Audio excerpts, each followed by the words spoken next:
"You don't deserve it," my dad declared. My family ditched my Christmas party for my brothers. Months later, Grandpa gave me $3 million and cut them from his will. 30 relatives confirmed they'd come.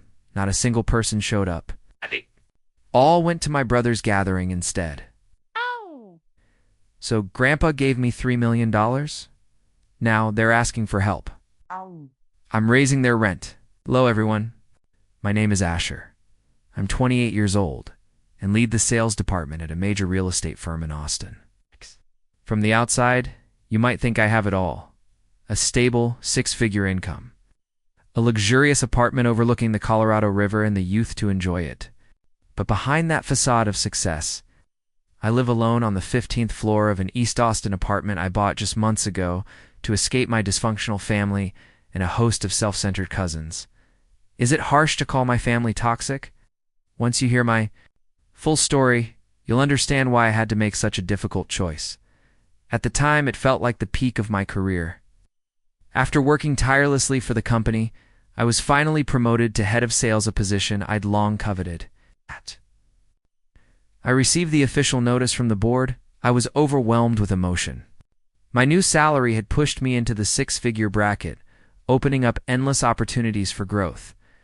For the first time, I felt I had truly proven my worth and capability. Caught up in the excitement, an idea sparked. I should host a Christmas party at my place to share this joy with my family and relatives. Deep down, I knew my relationship with them wasn't perfect, but I saw this as a chance to showcase my progress and achievements. After careful thought, I decided to host the family Christmas celebration that year. I started calling everyone to invite them. My first call was to Aunt Lenora.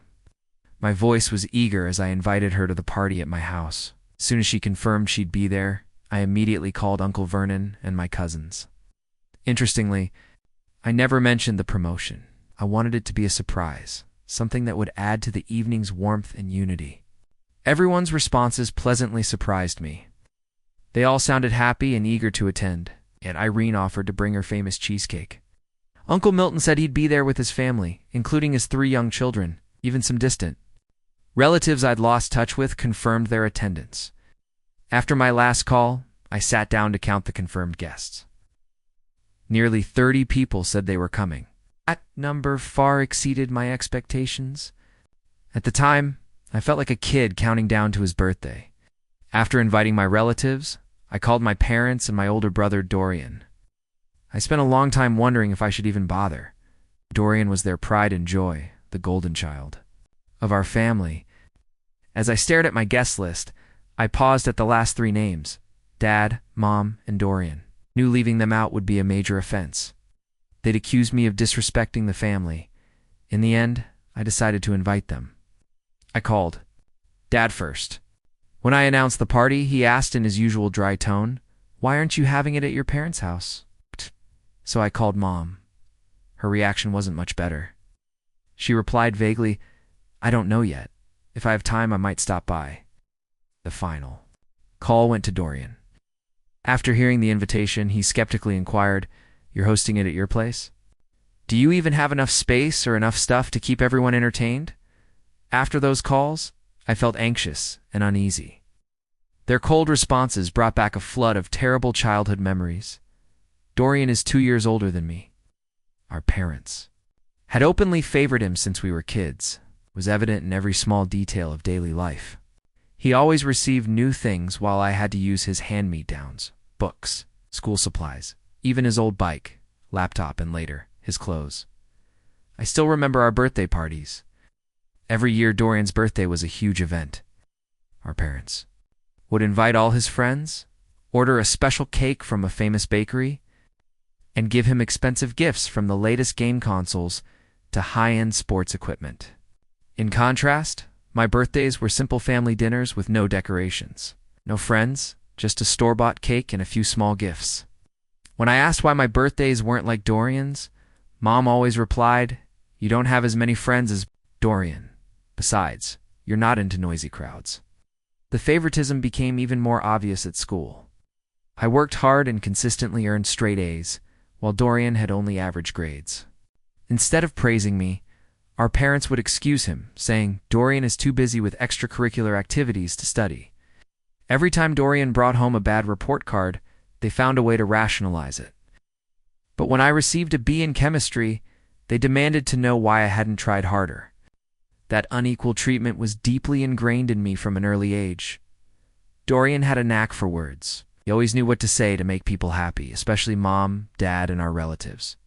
Whenever someone visited, he'd greet them with a wide smile, ask about their health, compliment their outfit, or remember everyone's birthday. Everyone adored him for these small gestures. Thanks to all that flattery, my parents spent tens of thousands of dollars on Dorian over the years. When he wanted to attend an expensive private school, they didn't hesitate. When he decided to go on a summer trip to Europe, they immediately shelled out $15,000. But I was the quiet one. I loved books and preferred being alone. It just made my parents compare us more. Why can't you be more like Dorian?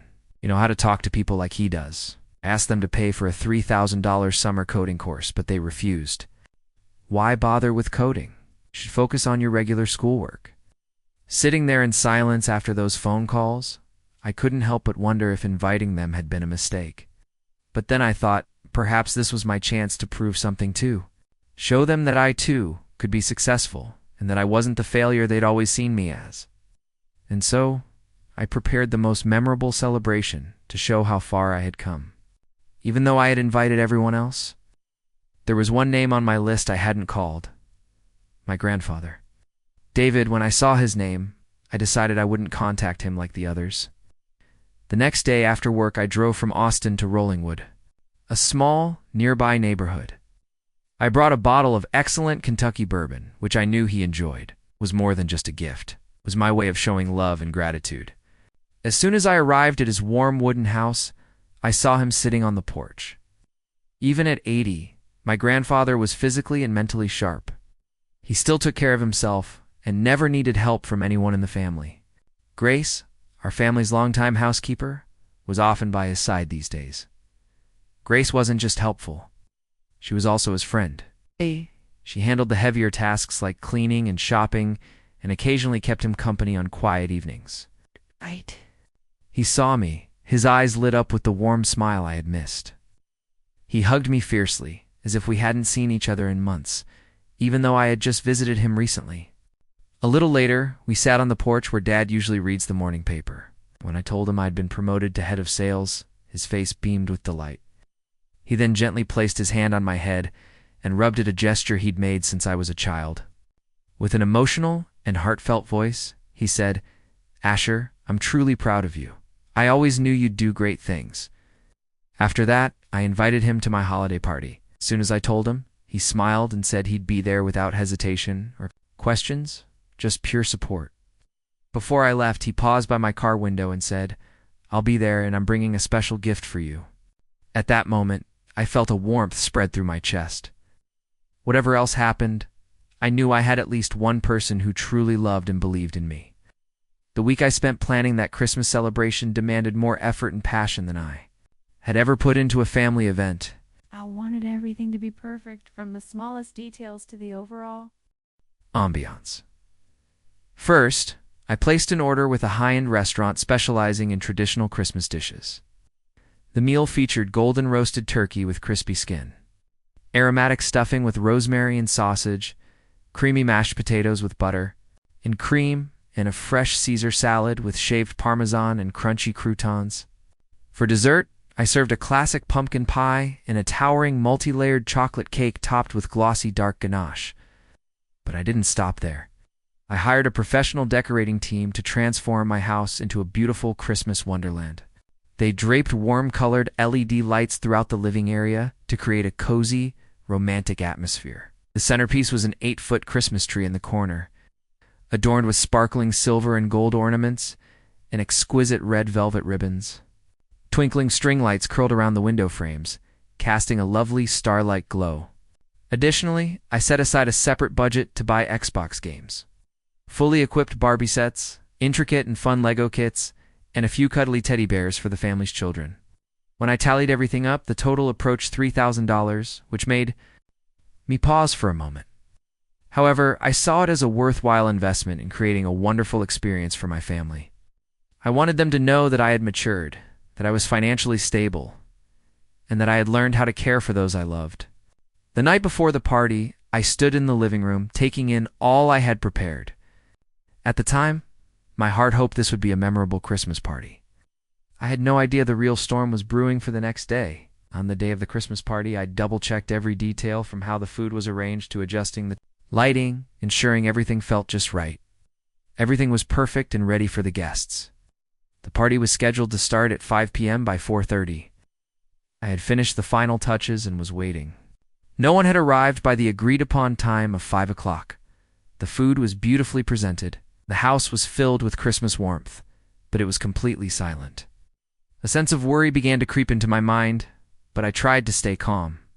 I grabbed my phone and made a few calls to check in. First call went to Aunt Lenora.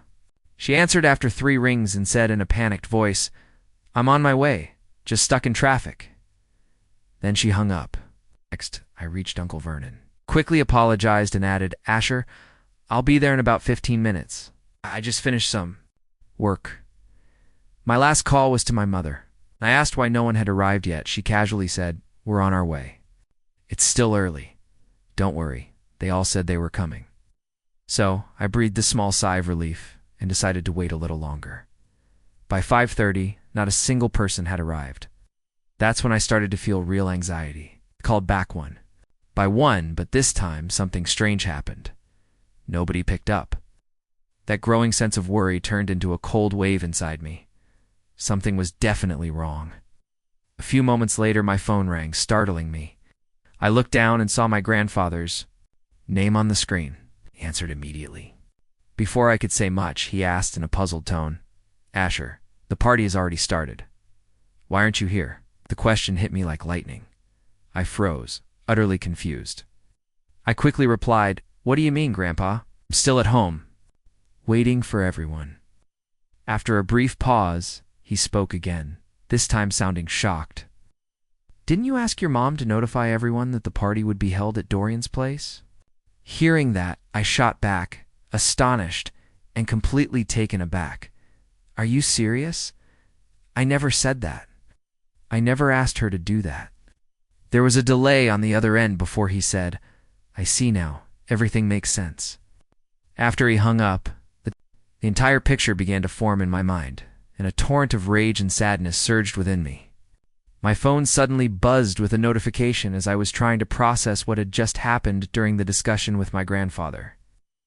I scrolled down and saw Dorian's name in my Instagram alerts. With shaky hands, I opened the app and saw the photo he had just uploaded of a lavish Christmas party at his home. I could see everyone I had invited in the image. Aunt Lenora was laughing heartily. Uncle Vernon held a glass of wine, and all my cousins and their children were present. Everyone seemed pleased and enthusiastic, as if they were exactly where they wanted to be. A horrible feeling of betrayal washed over me at that instant, obliterating all hope I had. These people, for whom I had spent the whole week planning, buying gifts, ordering food, and hiring decorators, had coldly and purposefully excluded me.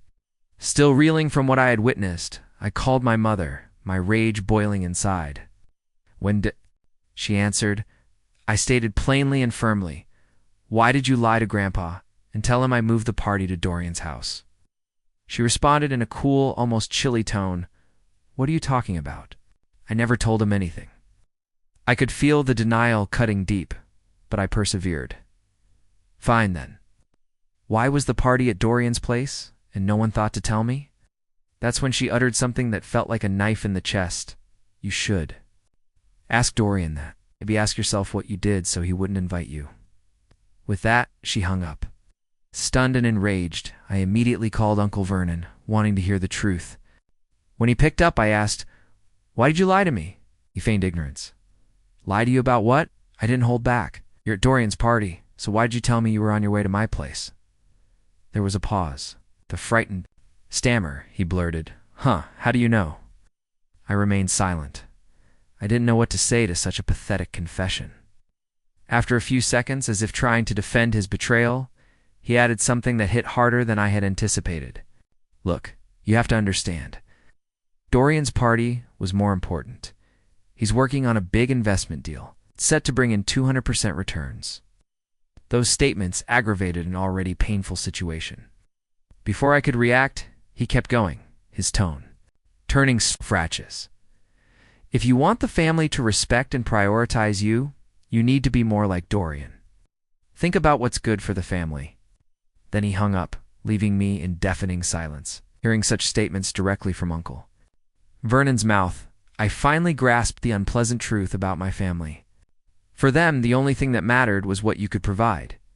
If you brought them money, you were praised. If not, you were disposable, unworthy of their attention or regard. While I was still enraged and heartbroken after those brutal phone calls, I heard the sound of a car engine outside. I peeked out the window and saw a cab pull up in front of my house. A familiar figure emerged a moment later. It was my grandfather. I hurried to the door. He stood there carrying a neatly wrapped gift box. His eyes were as warm as usual, but I could sense anxiety and pity behind them. When I saw him, all the emotions I had suppressed during the night rushed to the surface. I hastily invited him in, my voice shaking and nearly bursting into tears. For the first time that day, I felt like someone genuinely cared. When he walked in and saw the nicely furnished, light-filled room empty of people, I felt an enormous sense of humiliation. He said nothing. He simply placed a kind hand on my shoulder, offering wordless reassurance. After he had settled onto the living room sofa, I told him everything, the full story, how my parents and family had purposefully excluded me, how they lied to me, how they gathered at Dorian's house without my knowledge. I told him about the phony phone calls, the Instagram post, and the hurtful remarks my mother and Uncle Vernon had made. He didn't interrupt once. He listened quietly and attentively, his tired eyes looking at me with great understanding, nodding, sometimes as if he already knew. When I finished, he sat quietly for a time. Then he put his hand on my shoulder and said in a gentle, heavy voice, "Son, I've lived long enough to see the true nature of people. What matters is that you learned." This lesson, hearing those words, the storm within me began to strangely and abruptly quiet. Something about his voice, steady and honest, full of life's hard-earned wisdom, was like medicine for a broken heart. In that moment, I realized that my rage wasn't solely about being misled. It was about the profound disappointment of learning the truth about people I had trusted for many years. As we sat in silence, I felt as if a weight had been lifted from my shoulders. My grandfather didn't criticize me or try to console me with empty words. He accepted the harsh truth I had been forced to discover, and for the first time that day, I felt completely at ease. My grandfather and I returned to the dining area a little later, admiring the untouched food still in its boxes. A startling thought occurred to me. Instead of wasting everything, why not donate it to those in need? I quickly called Thomas, a college acquaintance who now works for a homeless outreach center in downtown Austin. As soon as I described the situation, he agreed without hesitation to come get the meal. Thomas arrived with 4 other helpers. They helped load all the food and children's gifts into the center's vehicle, but I didn't want to just hand them off. I decided to go with them and distribute the gifts myself. My grandfather insisted on participating, claiming it was the ideal way to end a day like this. We headed to the area beneath the I-35 bridge, where many homeless people had set up temporary shelters. Seeing the gratitude in their eyes as they received hot meals and gifts brought a sense of calm within me. This was exactly what Christmas. It was all about sharing love, not the fake displays my family put on. One old man, named Vern, like my uncle, held my hand tightly and exclaimed, "Son, thank you. This is the best Christmas I've had in years." It was already late at night when we returned home. We were both tired, but our emotions were calmer than they had been before. Just as my grandfather was about to leave, he handed me the gift box he had brought earlier in the evening, smiled gently, knowingly, and said, "Go ahead, open it." Curious, I lifted the lid. Inside was a check. I had to look at it several times to be sure I wasn't dreaming. It was made out to Asher Miller. The amount was $500,000. Surprised, I turned to him and asked, "Grandpa, why are you giving me this much money?" He put his hand on my shoulder and spoke with warmth and gravitas. I never wanted to say it out loud, but I've seen everything you've gone through since you were little. The way they treated you, more importantly, you deserve this more than anyone else in this family." He glanced at me with a serious expression just before getting into the taxi and said, "Be at my house. I've got something significant too." Announced to the whole family. I nodded, vowing to be there and wondering what else my grandfather had planned. After seeing my grandfather leave, I sat alone on the living room sofa, still bathed in the warm glow of Christmas lights.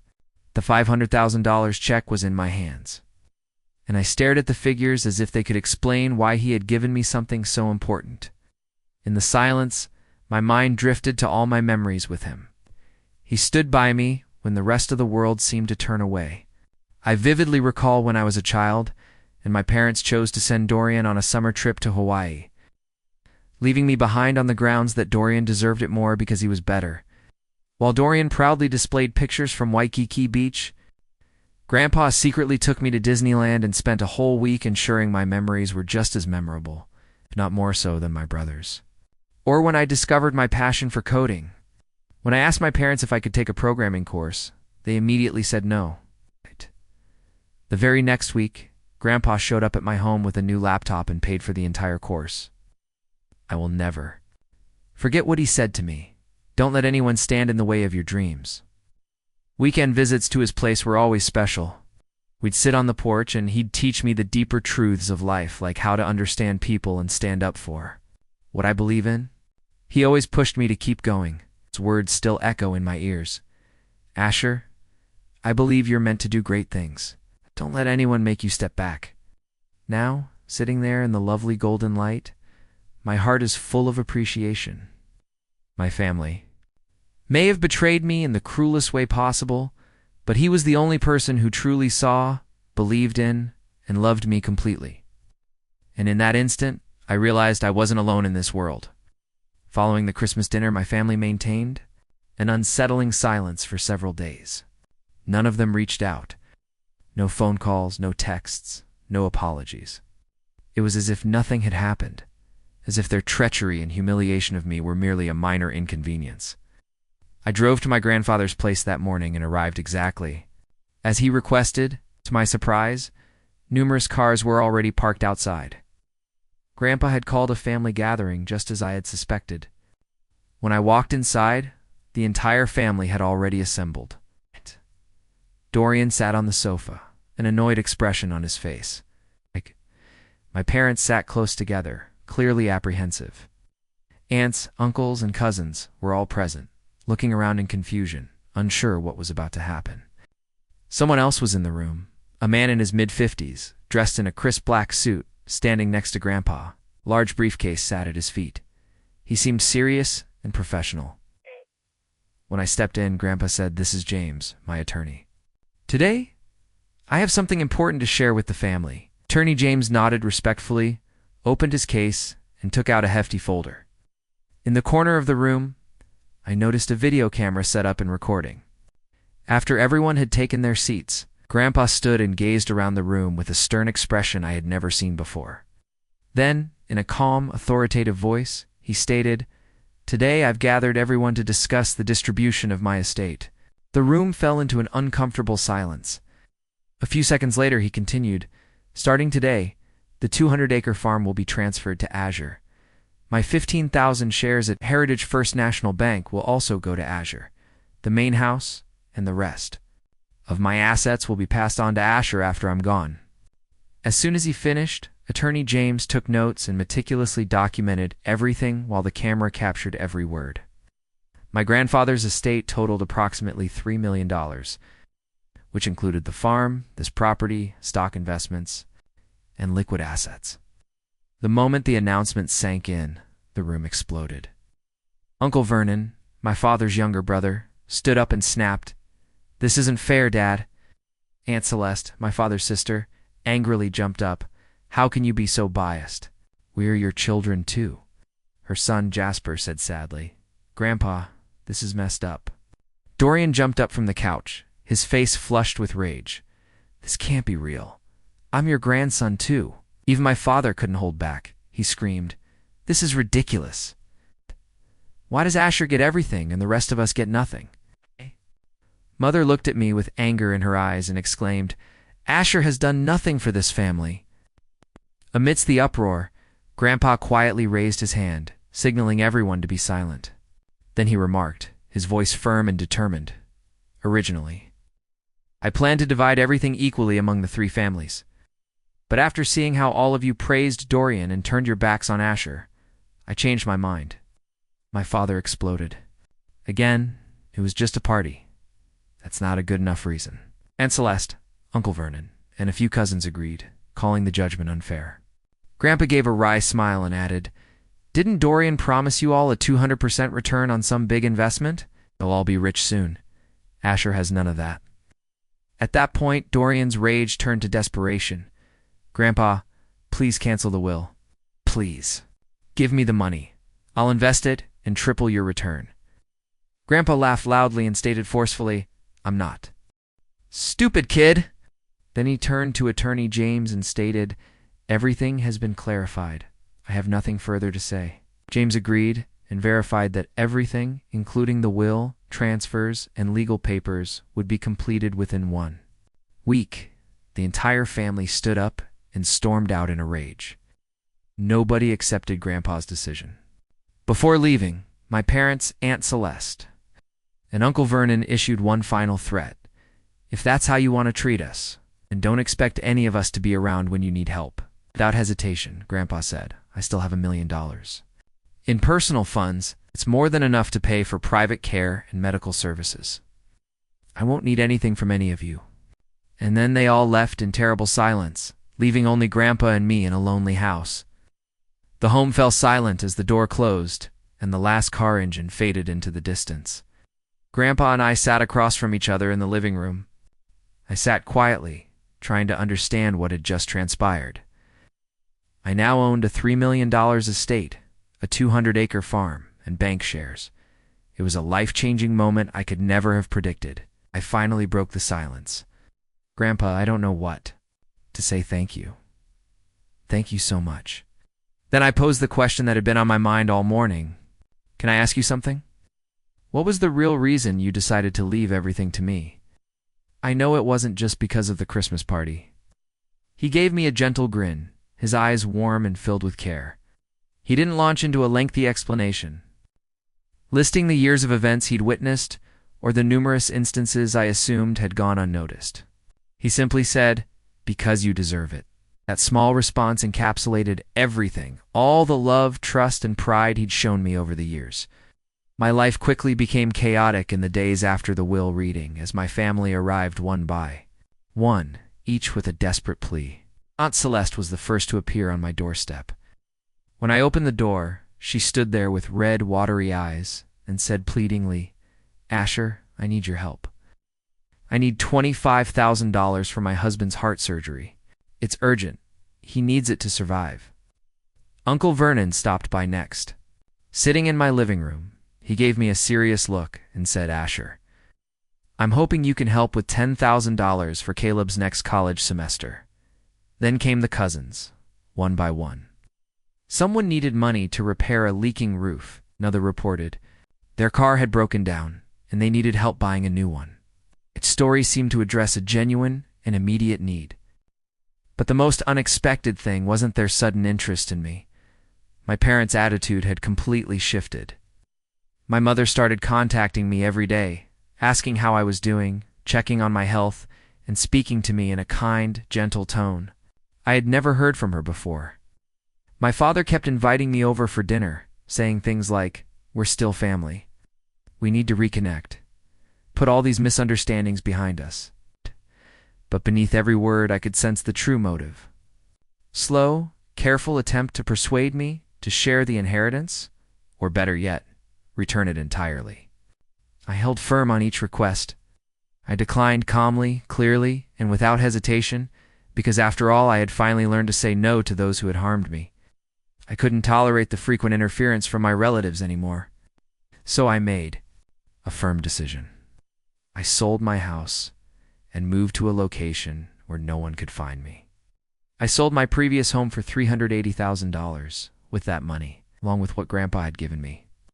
I was able to buy a high-end condo worth $710,000 in East Austin, one of the city's safest areas. My new place is on the 15th floor, 2 huge bedrooms and a stunning view of the Colorado River. Most importantly, the building is equipped with cutting-edge security features such as keycard entry, on-site guards, and surveillance cameras, covering every area. Nobody gets in without my consent. To completely break ties, I changed my phone number, updated my email address, and deleted all my social media profiles. I didn't want any connections tying me to the chaos I'd left behind. When I got the keys, I invited Grandpa to see the place. He spent over an hour strolling through the rooms, admiring the open living space and stepping onto the balcony to enjoy the view. As we stood there watching the city and the lovely afternoon light, he put his hand on my shoulder and remarked, "Proudly, you did well. I'm glad you took the step to walk away from them." Hearing those comments, I knew I'd made the right decision. And for the first time, I felt like I had a truly personal space, a home where I could live in peace, free of the people I used to call family. After I changed my living situation and cut off all communication, the harassment from my relatives stopped. Life became quiet. I could concentrate solely on work while enjoying the private space I had created for myself. But the tranquility was shattered. It was a typical afternoon at the office when the receptionist called and informed me that a group of individuals was waiting for me in the lobby. When I went downstairs, I saw Aunt Celeste, Uncle Vernon, and their son and daughter waiting there, looking anxious and upset. I didn't want to cause a scene at work, so we agreed to meet at the Starbucks next to the building. Aunt Celeste erupted in rage and desperation as soon as we sat down. Dorian had convinced them to invest in family coin, a new cryptocurrency that promised huge profits of up to 300%. Dorian had presented himself as the project's official advisor, using the family name and exaggerated accounts of past success, many of which had been embellished by our parents to gain their trust. His influence was so great that 4 branches of the extended family, including Aunt Celeste and Uncle Vernon, contributed a total of $1.6 million. Uncle Vernon explained that the family coin website had disappeared. Dorian stopped answering phone calls, deleted all his social media accounts, and even moved out of the apartment where they knew he lived.